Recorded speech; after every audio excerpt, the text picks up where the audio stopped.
गोविंद मेरो है, गोपाल मेरो है।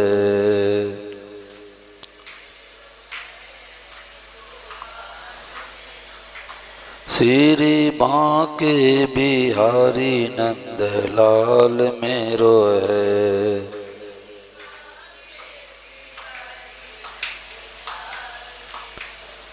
बोलो गिरधर गोपाल की।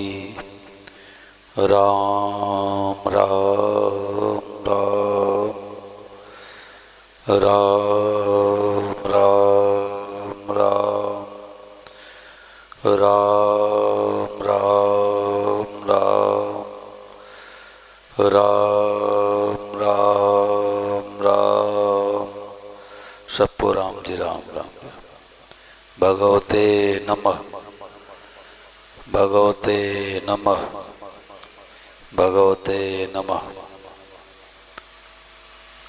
आज महाराज जी का जो सत्संग था बहुत ही विलक्षण सत्संग। महाराज जी ने कहा कि करोड़ों ग्रंथों का सार,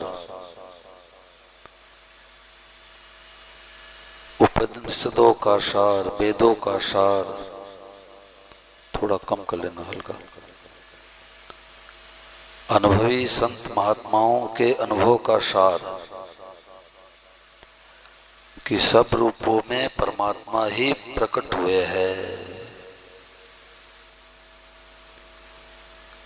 इस बात को कौन पकड़ सकता है जिसके अंदर भगवान की भूख हो, लगन हो।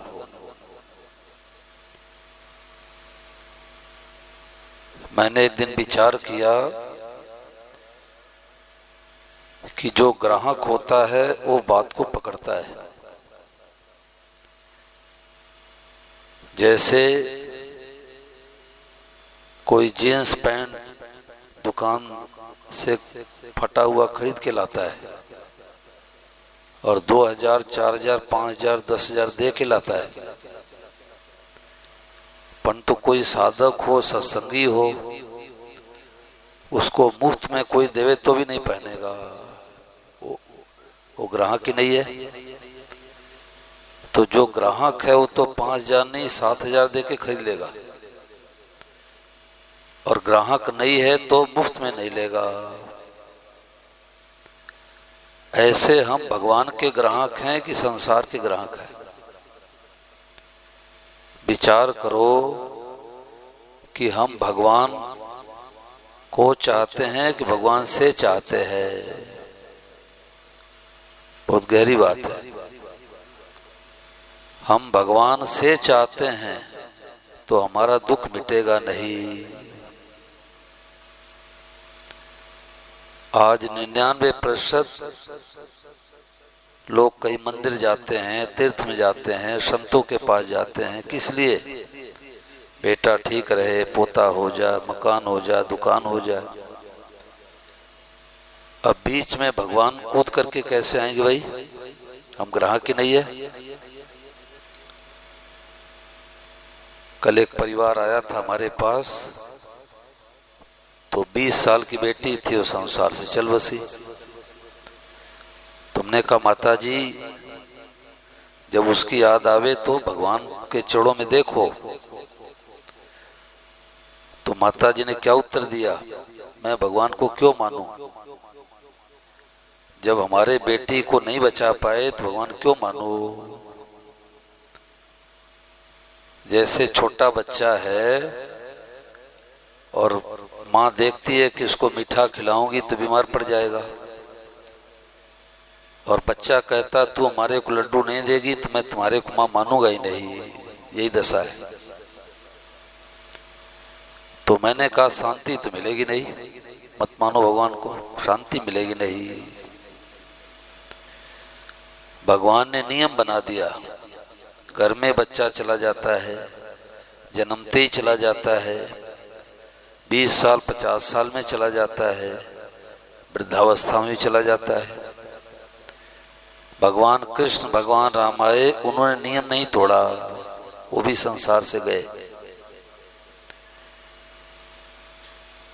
तो माता जी बार बार यही कहती थी कि भगवान ने कौन सा न्याय किया। तो मैंने मन में सोचा कि यदि भगवान कुर्सी लगा करके ऐसे नेताओं की तरह कहीं बैठे होते तो भगवान के ऊपर करोड़ों मुकदमे चलते, करोड़ों मुकदमे चलते। ये भगवान कैसे है? हमारे व्यापार में घाटा लगा दिए, हमारा जवान बेटा चला गया, हमारे पति चले गए। जब तक भगवान को उलाहना देते हैं तब तक हम भगवान के ग्राहक ही नहीं है। अरे भगवान को उलाहना मत दो, भगवान की सराहना करो कि वाह प्रभु, आपने इतना कीमती मनुष्य ही दिया है। कुत्ता बिल्ली गधा सुअर बना देते तो सत्संग की बातों को नहीं समझ सकते। तो मानव से मिला कितनी बड़ी कृपा है। भारतवर्ष में जन्म मिला, गीता रामायण से परिचय हुआ, परम सद्देव स्वामी राम सुखदास महाराज जी की बातें मिल गई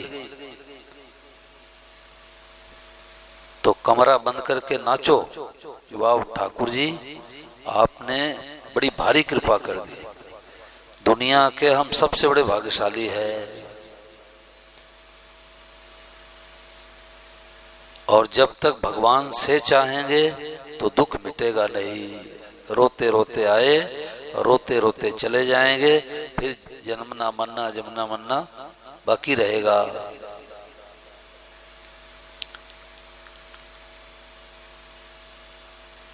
एक बहन ने बताया, उसके पति पुलिस विभाग में थे तो पति का सही पूरा हो गया, मदिरा पीते थे तो शरीर पूरा हो गया। तो बेटे ने कहा, लगभग 13-14 साल के बेटे ने माँ से कहा कि माँ तो इतना पूजा पाठ करती है, पूजा पाठ करने से क्या फायदा। अब 13-14 साल के बच्चे के अंदर ये भावना है कि हमारे पिताजी नहीं बचे, संसार से चले गए तो भगवान के कुछ नहीं है। अब दुख कैसे मिटेगा। चलो तो छोटा सा बच्चा है और जो 40-50 साल के माता पिता, उनकी ये धारणा है कि बेटी चली गई तो भगवान को मैं क्यों मानूं, नहीं मानूंगी। हमने कहा डिप्रेशन मिटेगा नहीं, चिंता मिटेगी नहीं और बीमारी और बढ़ेगी और इसके अलावा कोई दूसरा उपाय नहीं है।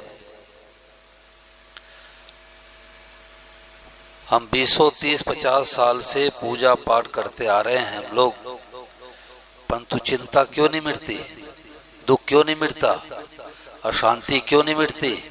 कि हमारे भक्ति रूपी पात्र में छेद है। हम कुछ न कुछ भगवान से चाहते हैं और कुछ चाहते तो कुछ ही मिलेगा और कुछ नहीं चाहते सब कुछ मिलेगा, सब कुछ मिलेगा। एक दिन बात चली भी थी कि वो ब्राह्मण देवता ने सोचा कि विवाह मंडप में बैठ जाता हूँ तो 4 आने 8 आने दक्षा मिल जाएगी, पुराने जमाने की बात। तो 400 रुपए की ऊंट तो बांध दिए पेड़ में बाहर और विवाह मंडप में गए, बैठ गए। तो विवाह जब पूरा हुआ तो 4 आने सबको दक्षा मिली। पंडित बहुत राजी हुए, चलो घंटे 2 घंटे विवाह में बैठ गए, 4 आने दक्षा मिल गई। और जब विवाह मंडप से बाहर निकले तो 400 रुपए की ऊंट की चोरी हो गई। तो स्वामी महाराज कहते कि बेटा हो जा, पोता हो जा, मकान हो जा, दुकान हो जा, ऐसा हो जा, वैसा हो जा, ये तो है 4 आने की दक्षिणा। और ऊंट की चोरी क्या है, भगवान की प्राप्ति से वंचित रह गए। जिसके लिए मनुष्य से मिला था उस भगवान की प्राप्ति से वंचित रह गए। धन से, मान बढ़ाई से, रुपए से, बेटे पोते से आज तक किसी को शांति नहीं मिली है। शांति मिलती है जीवन में संतोष आने से। एक मुख्यमंत्री की पत्नी आई, एक जगह कथा हो रही थी तो मैं कमरे में बैठा था, एक दो लोग और बैठे थे। तो उसने कहा महाराज जी मैं एकांत में अपनी बात कुछ कहना चाहती हूँ। तो मैंने जो बैठे थे मैंने कहा आप लोग बाहर बैठ जाओ, बूढ़ी माई इसको आने दो। मैंने कहा बताओ माता जी।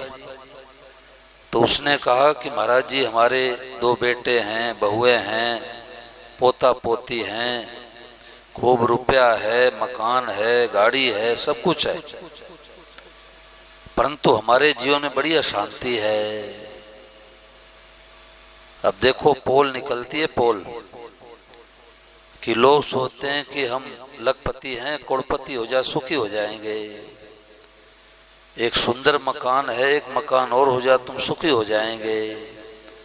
एक हमारे बेटा हो जाए तो सुखी हो जाएंगे। एक हमारे पोता हो जाए तो निहाल हो जाएंगे।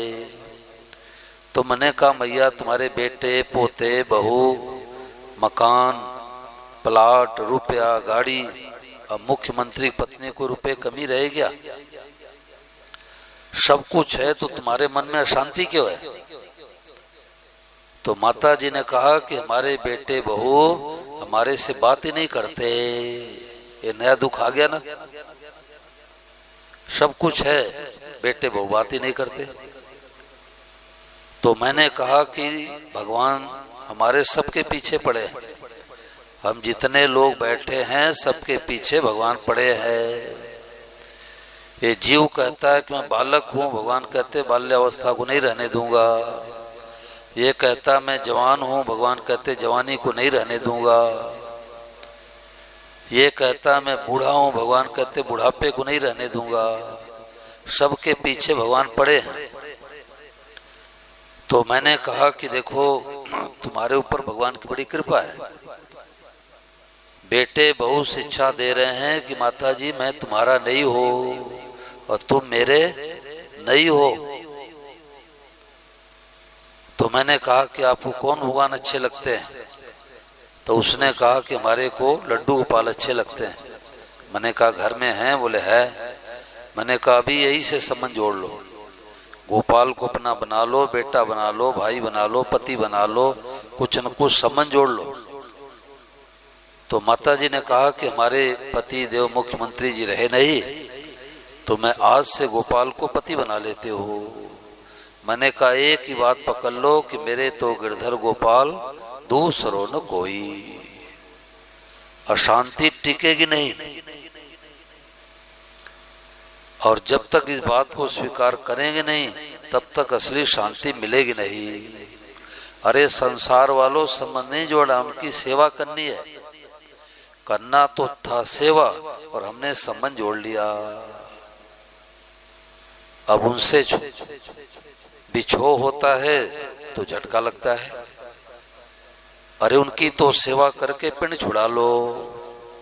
कोई लेनदार बन के आए हैं, कोई देनदार बन के आए हैं, तो उनकी सेवा करके पिंड छुड़ा लो।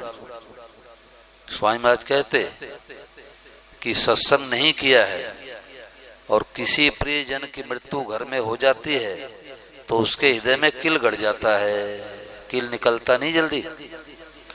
और सत्संग किया है तो उसका किल निकल जाता है कि चलो भाई हमने बेटे को बेटी को पढ़ाया लिखाया, योग्य बनाया, उसके बीमारी में दवा भी खूब किया।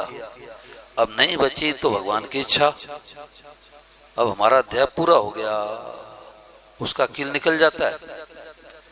और नहीं तो जीवन भर किल गड़ जाता है, निकलता नहीं है। लोग सोचते हैं हम सत्संग तो करे नहीं और हमारे को शांति मिल जाए, कभी नहीं मिलेगी। मत कीरत गति भूत भलाई, जब जय जतन जहां जय पाई, सो जाने सत्संग प्रभाव, लोको वेद न आनु पाओ। बिना सत्संग के दुख मिट सकता ही नहीं। भूख लगी हो पेट में और हलवा बांधे पीठ पर, आधा किलो 1 किलो 2 किलो बांध दे, बोलो माता जी दुख मिटेगा? भूख मिटेगी? 2 किलो हलवा पीठ पर बांध दे, 4 किलो बांध दे, भूख मिटेगी? अरे भूख तो तब मिटेगी जब हलवा पेट में जाएगा। ऐसे जीव की मांग क्या है? भगवान मीठे लगे, भगवान प्यारे लगे, भगवान अच्छे लगे, भगवान कथा अच्छी लगे। मांग तो है भगवान की और जीव ढूंढता संसार में। तो देह धरे का दंड है सब काहू को होए, और ज्ञानी काटे ज्ञान से मूर्ख काटे रो। ज्ञानी तो ज्ञान से काटता है। अनुकूलता भी आएगी, प्रतिकूलता भी आएगी, गृहस्थियों के भी जीवन में आती है, संतों के जीवन में आती है। भाई जी हनुमान प्रसाद पोद्दार को कैंसर हो गया था। सेठ जी श्री जयदयाल जी गुंदका जी का जब अंतिम समय आया तो उन्होंने कहा कि मेरा रोने का स्वभाव नहीं है, परंतु पीड़ा सहन नहीं हो रही है। तो महापुरुषों के जीवन में अनुकूलता प्रतिकूलता आती है, परंतु महापुरुष सामंजस्य बना लेते हैं किस रूप में भगवान आए हैं। श्री धवन जी महाराज जी कमरे में 3 बजे जाते थे, तो जब गए तो महाराज जी आंख बंद करके हंस रहे थे, खूब हंस रहे थे। तो जिस दिन महाराज जी कोई पीड़ा होती, कोई तबीयत में गड़बड़ी होती, तो महाराज जी उस दिन बहुत प्रसन्न रहते थे। बुखार तेजी की रहती तो महाराज जी कविता लिखने लग जाते, यानी प्रतिकूलता में प्रसन्न होते। तो श्री धवन जी जा करके एकांत में खड़े हो गए कि महाराज जी पता नहीं किस भाव में है। तो जब महाराज जी ने आंखें खोली तो इन्होंने प्रणाम किया। तो महाराज जी ने पूछा कि तुम कैसे आए? बोले महाराज जी समय हो गया, 3 बज गए, मैं आ गया। बोले कोई बात पूछ। तो श्री धवन जी ने कहा कि महाराज पहला प्रश्न यह है कि आज आप बड़े प्रसन्न नजर आ रहे हैं, क्या बात है? तो स्वामी महाराज ने कहा कि आज हमारे पेट में मरोड़ आ रहा है, पीड़ा हो रही है, तो पीड़ा के रूप में भगवान ही आए हैं। बोलो भगवते नमः। पीड़ा के रूप में भगवान ही आए हैं। अब हम सांसारिक जीवों के कोई पीड़ा हो जाए, कष्ट हो जाए तो बड़े दुखी हो जाते हैं, और महापुरुषों के पेट में पीड़ा हो रही है, परंतु कह रहे हैं कि इस रूप में भगवान आए हैं। अभी वंदना बहन को थोड़ी पैर में मोच आई तो हमने कहा ये मत चिंता करो कि मोच हो गया, मोच हो गया, बीमारी और बढ़ेगी, सत्संग में आओ। तो हर्ष विहार से 8-10 किलोमीटर दूर से आ गई, और मोहल्ले वाले सो रहे। क्यों सो रहे हैं? कि बस रुपया हो जाए, बढ़िया मकान हो जाए, बस। तो अनुकूलता में तो कुत्ता बिल्ली भी राजी होते हैं। क्या फर्क पड़ा मनुष्य में, कुत्ते में क्या फर्क पड़ा? श्री आनंद जी महाराज एक संत हैं, तो महाराज जी के साथ में लगभग 35 साल रहे। इंजीनियरिंग की पढ़ाई करके विदेश से आए, और महाराज जी के पास आ गए। विदेश से सीधे आए, एयरपोर्ट से ऋषिकेश चले गए, महाराज जी के पास रहे। तो वो बड़ी कड़ी बातें कहते हैं। जो नकली सत्संगी होते हैं उनको पसंद नहीं करते, क्योंकि खरी खरी बात सुना देते हैं। तो उनको बुखार भी आता है तो वो कथा सत्संग में लगे रहते हैं, तो बुखार अपने आप चला जाता है। और थोड़ा सा बुखार आया, तबीयत खराब हो गया, रजाई उड़ के सो जाओ, बुखार पीछा नहीं छोड़ेगा। तो बीमारी के रूप में भगवान आए हैं, प्रसन्न हो जाओ, प्रसन्न हो जाओ कि इस रूप में भगवान ही आए हैं। इसी का नाम सत्संग है। अनुकूलता प्रतिकूलता दोनों में सम रहो, मंगल में विधान मान लो, बस हो गया भजन। इसमें माला फेरने की बात नहीं आई है, गीता रामायण पढ़ने की बात नहीं आई है। प्रतिकूलता में भी प्रसन्न हो, तब ये बात समझ आएगी कि ओ हो, सुख के रूप में भगवान है, दुख के रूप में भगवान है, सब रूपों में भगवान है। 1982 में महाराज जी की पुस्तक हमारे को सबसे पहले मिली, लगभग 36-37 साल पहले। तो कोई कलकत्ता से कोई हमारे परिचित ला करके दिए। मेरे कुछ पता नहीं था स्वामी महाराज कौन है, कहाँ है, शरीर है कि नहीं है। तो 2-3 तो अखंड ज्योति की पुस्तक दिए। तो अखंड ज्योति पुस्तक ऐसे मैं पढ़ करके थोड़ा देख के रख दिया। महाराज जी की पुस्तक कोई एक समय का प्रवचन किसी ने छपवाया था, कोई सेठ साहूकार सत्संगी छपवाए होंगे। तो महाराज जी की पुस्तक पढ़ने लगा तो महाराज जी ने कहा कि अनुकूलता भगवान की दया है, और प्रतिकूलता में भगवान की कृपा है, यानी सुखदायी परिस्थिति में भगवान की दया है और दुखदायी परिस्थिति में भगवान की कृपा है। तो आधी बात तो उसमें आ गई कि घर में बेटा जन्मे, पोता जन्मे, मकान बने, दुकान बने, प्लाट ले, फैक्ट्री ले, ये भगवान की दया है। परंतु दुख आ जाए, संकट आ जाए, घाटा लग जाए, इसमें कौन सी कृपा है? तो मैंने सोचा कि साधु महात्मा मर जाते, उसके बाद पूछ के छपती है। उल्टी धाड़ा बैठी थी, सत्संग नहीं मिला था। तो महाराज जी की पुस्तक में विशेषता है कि कोई महाराज जी छोटा सा उदाहरण देते हैं और उदाहरण पढ़ते ही समाधान हो जाता है। तो महाराज जी ने क्या उदाहरण दिया कि जैसे मैदान में कई बच्चे खेल रहे हो और किसी माँ के हृदय में दया उमड़ता है कि आज रविवार का दिन है, बच्चा कुछ खाया नहीं, चला गया खेलने के लिए, खराई हो जाएगा, बीमार पड़ जाएगा। तो माँ से रहा नहीं जाता, माँ क्या करती, साड़ी के आंचल में लड्डू लेके जाती है। अब देखती है कई बच्चे खेल रहे हैं, तो माँ के हृदय में दुनिया में सबसे ज्यादा दया होती है, पिता से बढ़ के माँ में दया होती है। तो माँ क्या करती है कि आधा लड्डू फोड़ करके तो अपने बेटे को देती है और आधा लड्डू को फोड़ फोड़ करके सब बच्चों को थोड़ा थोड़ा देती है, राजी कर देती है। परंतु सब बच्चे उदंडता करे तो थप्पड़ किसको लगाई भाई? अपने को।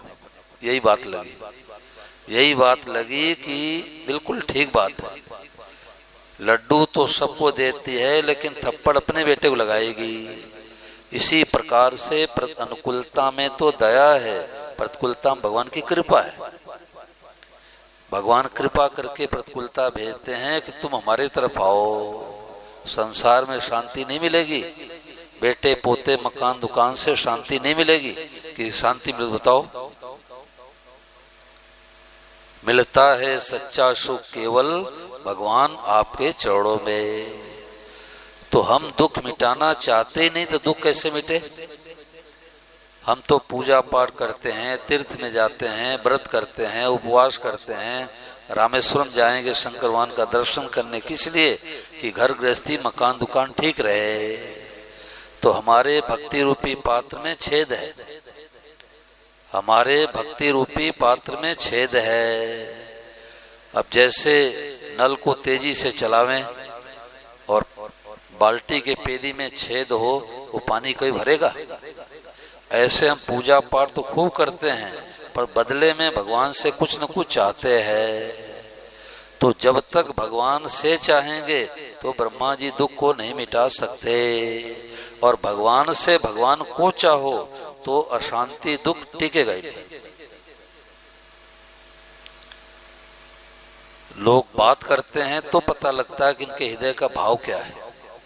अब बेटा बेटी ठीक रहे, व्यापार बढ़िया चले, तब तो भगवान है, नहीं भगवान ही नहीं है।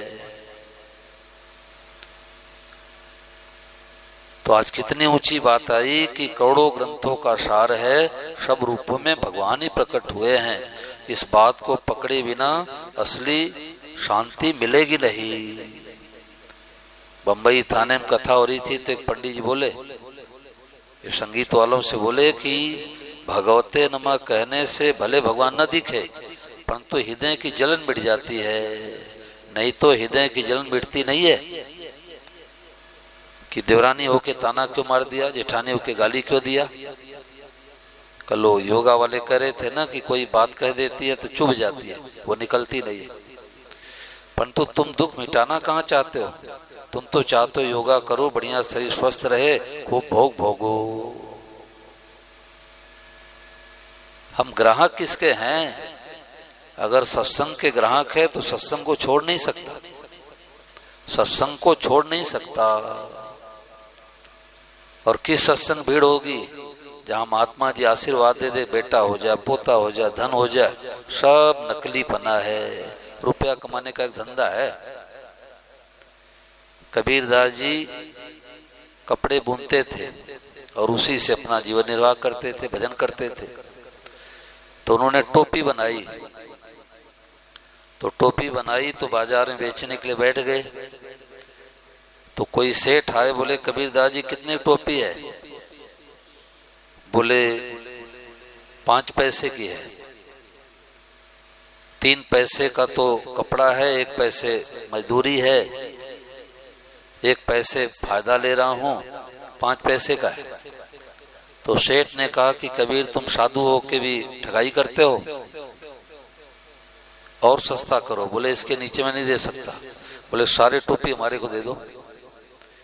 अब सारी टोपी ले लिए और टेलर को बुला करके उस पर लिखवा दिए मेड इन जापान, ये जापान की बनी हुई टोपी है, और अपने शोरूम में रख लिए और माइक से अनाउंस करा दिए शहर में कि भाई जापान वाली टोपी आई है।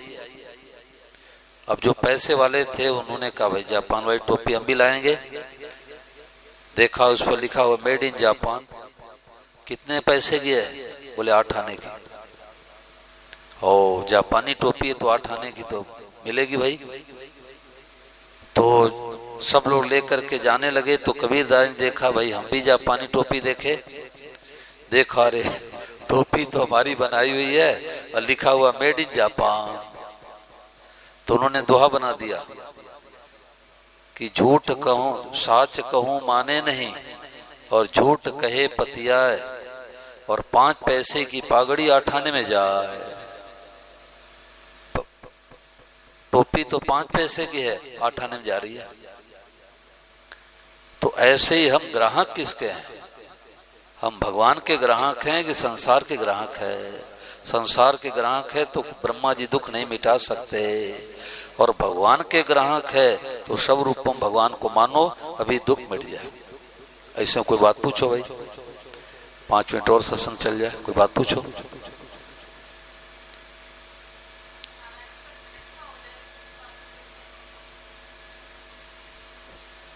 महाराज जी ने कहा कि सत्संग की तात्विक बातें भूलती क्यों है? क्योंकि हम उसको महत्व नहीं देते। 1 रुपया भी गुम हो जा तो क्या उसको भूल जाते हैं? तो जैसे महत्व देते हैं ऐसे इसको महत्व दो कि भाई कथा हुई, सत्संग हुआ, महाराज जी की वाणी सुन लिया कि सब रूपम परमात्मा है, अब इसको महत्व दो। महत्व जितना देंगे उतने बातें दृढ़ हो जाएगी, और महत्व नहीं देंगे तो 1 महीने बाद भूल जाएंगे। महाराज जी से किसी ने कहा कि महाराज जी हम भगवान को वासुदेव सर्वम को याद रखना चाहते परंतु भूल जाते हैं। तो महाराज जी ने उत्तर दिया कि आपका विवाह हो गया तो क्या इसको भूल जाते हो? आपने महत्व दिया कि मेरा विवाह हो गया। ऐसे इस बात को महत्व दो कि भाई हमने सत्संग में महाराज जी की वाणी सुन ली, कोई चोर डकैत डाकू की बात नहीं है। स्वामी महाराज जैसे महापुरुष जिन्होंने समाज को दिया ही दिया, लिया कुछ नहीं, ऐसे महापुरुषों की बातें मिल गई तो हम दुनिया के सबसे बड़े भाग्यशाली है। हम जितने बैठे हैं दुनिया के सबसे बड़े भाग्यशाली है। तो इस बात को महत्व दे, इस बात को कदर करे, पीछे पड़ जाए। कि अभी परसों मेरे से बात हुई सज्जन से, स्वामी महाराज जी के जन्मभूमि नागौर से। तो लगभग 12 साल पहले हमारी कथा कराए थे। तो रोजाना प्रवचन वो हमारा ड्राइवर भेजता है, तो वासुदेव स्वरूप के प्रवचन जा रहे हैं। हम रोजाना कथा में लास्ट में आधे घंटे प्रवचन जो बोलता हूँ तो रिकॉर्डिंग करवाता हूँ कि पता नहीं किसको बात लग जाए। तो उन्होंने कहा कि महाराज आनंद हो रहा है, शांति मिल गई, बहुत शांति है, चलने फिरने में दिक्कत है, वृद्धावस्था है, 75 साल की उम्र है लगभग। उन्होंने कहा कि महाराज कोई चिंता नहीं है, कोई शोक नहीं है, कोई डिप्रेशन नहीं है, बहुत आनंद हो रहा है, बहुत शांति हो रही है। अब तो मैं झाड़ू भी उठाता हूँ तो भगवते नमः कहकर प्रणाम करके उठाता हूँ। यही सत्संग है कि झाड़ू भी उठावे तो प्रणाम करके भगवते नमः। इस रूप में भगवान आए हैं, ये कुर्सी के रूप में साक्षात भगवान आए हैं। अब इस रूप में आए हैं तो इस पर हम बैठेंगे, है भगवान है। पंखे के रूप में भगवान आए हैं, पति के रूप में भगवान आए हैं, बहू के रूप में भगवान आए हैं। कोई दुख देवे तो भगवान, सुख देवे तो भगवान। किसी को बुरा नहीं मानेंगे, किसी को दुख नहीं देंगे, किसी गाली नहीं देंगे। तो मैं उनको सत्य घटना में लिख लिया कि अब कोई नई पुस्तक छपेगी तो बात आएगी कि झाड़ू भी उठाता हूं तो भगवते नमः कह के प्रणाम करके उठाता हूं। यही सत्संग है। तो सब रूपों में भगवान को देखेगा तो उसकी चिंता टिकेगी नहीं। और जब तक राग द्वेष रखेंगे, ये अच्छा है, बुरा है, मंदा है, भला है, तब तक अशांति मिटेगी नहीं। ये बात, इस बात को मत दो। महाराज जी ने कहा ऐसी बातें मिल जाए तो कमरा बंद करके नाचो कि वाह प्रभु ठाकुर जी आपने बड़ी भारी कृपा कर दी। जन्म जन्मांतर में जो बात नहीं मिली वो बात मिल गई कि सब रूपों भगवान है। बोलो गिरधर गोपाल की। अब यही खड़े हो जाओ, 5 परिक्रमा सब कर लो। अभी चलने दो, सब लोग खड़े हो जाओ, यही 5 परिक्रमा लगा लेते हैं। ये जो कुर्सियां थोड़ा हटा लो।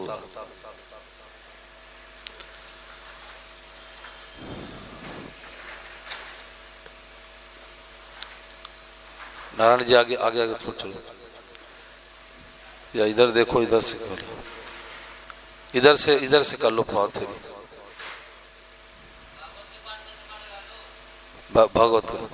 भगवते नमः, बोलो भगवते नमः। सबको प्रणाम करो भगवते नमः। भगवते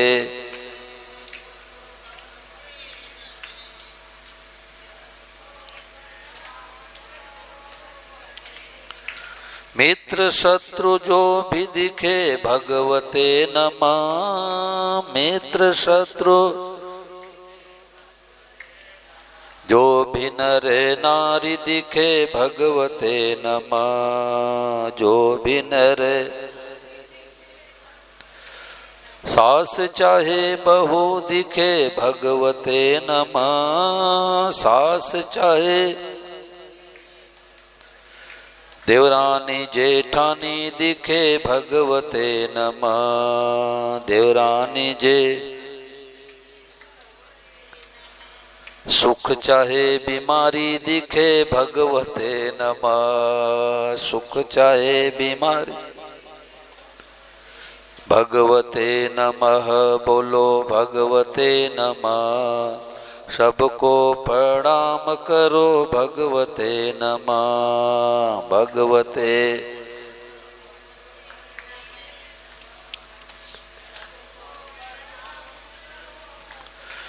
पृथ्वी आकाश हवा भगवते नमः। पृथ्वी आकाश हवा पानी आग प्रभु ही बने भगवते नमः। पानी आग संतों की नई खोज भगवते नमः। संतों की गीता का सार यही भगवते नमः। गीता का प्रभु से संबंध जोड़ो भगवते नमः। प्रभु से वासुदेव फल ये मिले भगवते नमः। वासुदेव भगवते नमः। बोलो भगवते नमः। सबको प्रणाम करो भगवते नमः। मन ही मन प्रणाम करो भगवते नमः। बोल कर प्रणाम करो भगवते नमः। भगवते नमः। भगवते नमः।